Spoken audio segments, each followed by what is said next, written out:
Hello everybody, it's my birthday today. I won't say which birthday it is.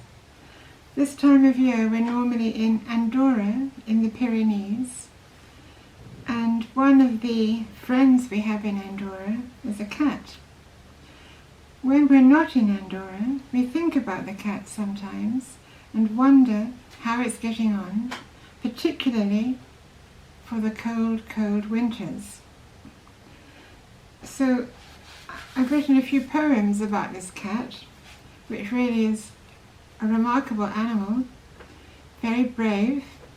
One day it came into our open door, walked all the way around the house, looking at everything, decided that it quite liked what it saw, and jumped onto my husband's place on the sofa.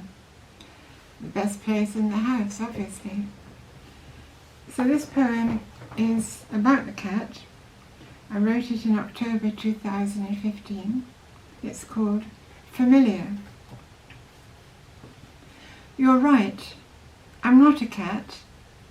I have the trappings, yes, a tail, a marmalade coat, loud purr, whiskers and claws. I have the personality too.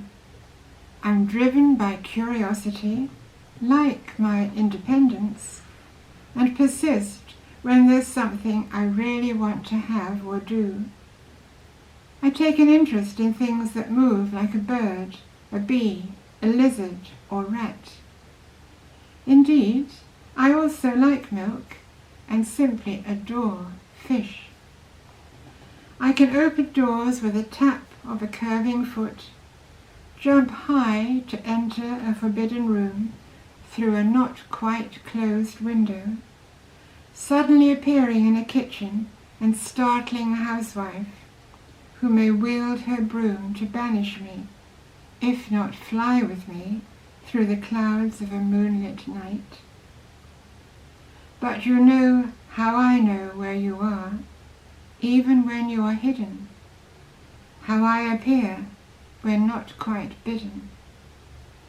You have seen me sit on a low wall, watching you prune and murder your summer lavender, looking up at you from time to time, and talking in a friendly way, inconsequentially, but ever so companionably.